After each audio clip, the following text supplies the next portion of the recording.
Well, recently we have seen the Freemarket Foundation challenge the constitutionality that's of some sections of the labour law, but behind this challenge there is a very real concern that a variety of real and passive taxes implemented here in South Africa since 1994 have made small businesses impossible to operate. The question is whether or not there is a genuine future for SMMEs in South Africa and whether or not government will come to the party to help them. In studio, still with me, Mark Ashton, Garth Tiernason, and Lone Sharp, Labour economist at AdCorp, Constant Skoltzer, Senior Portfolio Manager at Groffen. Thanks for joining us. So, Lone, let's just start off with you. You're quite outspoken on the issue. Talk to us about the impact that the tax system has on small businesses here in South Africa. Well, just to give you some macro figures, there are 1.9 million small businesses in South Africa. They employ in total about 8.5 million people. So the average business is just 4 people, including the owner-entrepreneur.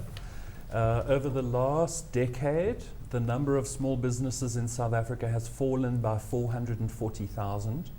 So we've had a sharp decline in the number of people operating their own businesses, or at least declaring those businesses to the authorities. We've got good reasons to believe that the businesses continue to operate but stop reporting themselves to Stats SA or SARS for income tax purposes.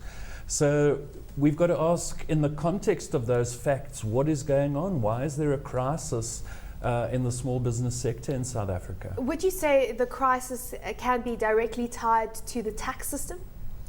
I would say definitely, from our experience, we operate in Africa and the Middle East.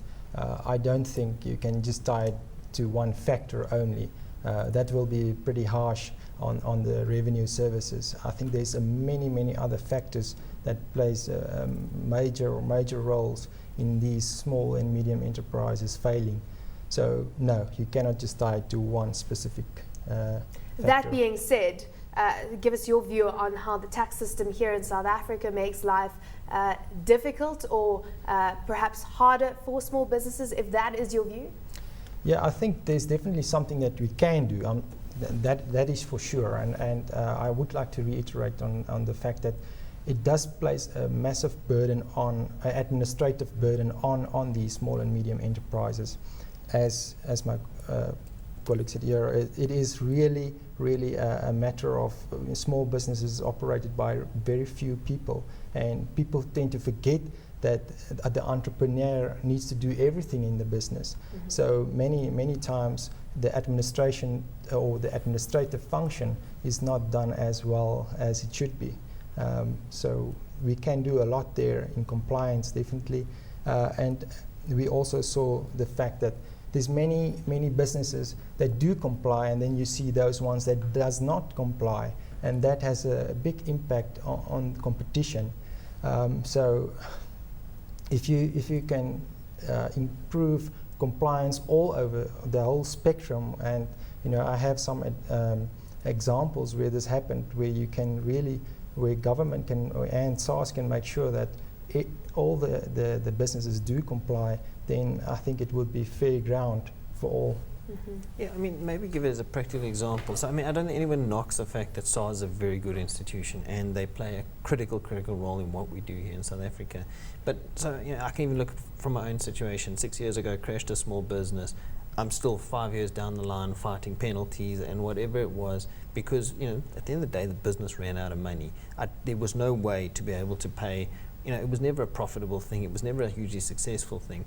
But there were the PAYE, the UIF, the SDL, the business just sitting there. And the problem that I have is that since 1994, I think you guys have done the research on it. There's 15, 17 new taxes that have been implemented on businesses. It's just becoming prohibitive. And these guys, instead of getting out there and starting businesses, they never get ahead of the game, and they never get into a real business. The only time a business really gets into the tax loop is when it should be making money, and it shouldn't be just supporting employees, but actually making money. Mm-hmm. And if you're adding every new kind of tax and every kind of piece of red hurdle tape, almost hurdle, just adding so many hurdles, it never gets going there. And I think that's one of the things that that frustrates me. There doesn't seem to be a policy change that says, I mean, we hear all of these things about let's support small businesses, and then we say, well, let's get them into the tax loop. Then again, we know that there's a tax commission, and we know that they have announced that. So they are looking into the tax system as a whole, and one would assume that would be an area that they would be looking into. Well, I guess you have to assume that. I'm someone who believes in the simplest way is usually the best way. And but having studied economics, I also know that sometimes something sounds wonderful when you implement it, a whole lot of unintended consequences pop up.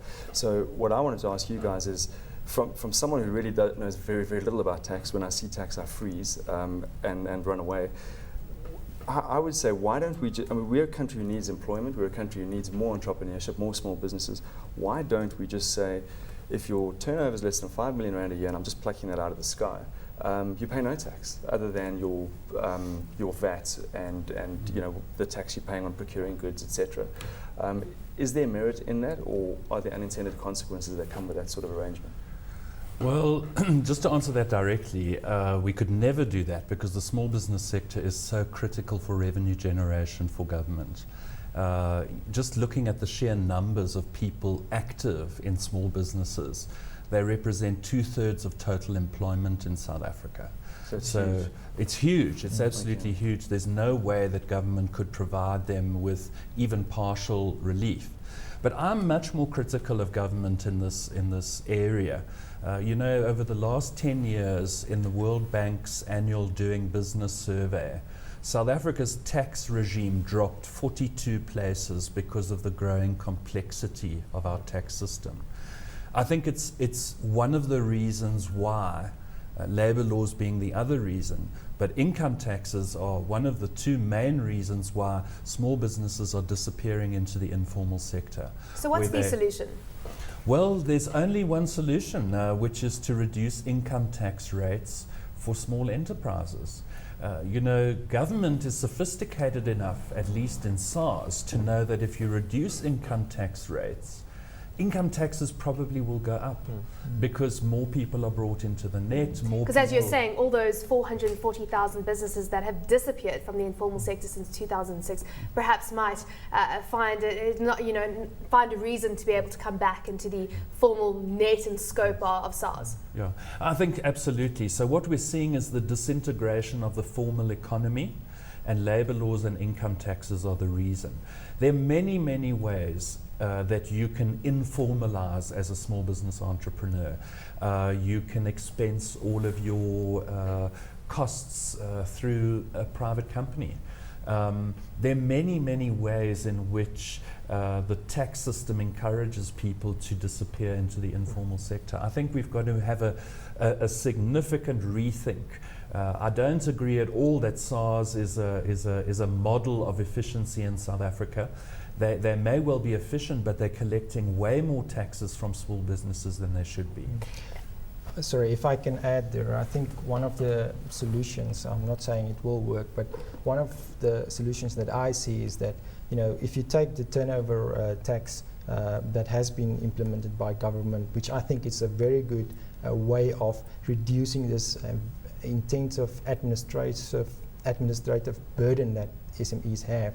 But what I see wrong with that is that there's so many businesses that do not fall under this criteria, because I think we can really incorporate much more of these SMEs into such a more simpler tax system. But the issue with the turnover tax is that it really only applies to services companies. If you're not a services company, you've got all these expenses which are deductible, and maybe it's better to pay on the bottom line as opposed to the top line. That's correct, yeah. So also, if that's one of the other things that I think we can do more, and we need to look at alternatives for SMEs because they really, really struggle with all these different compliances, rules and regulations.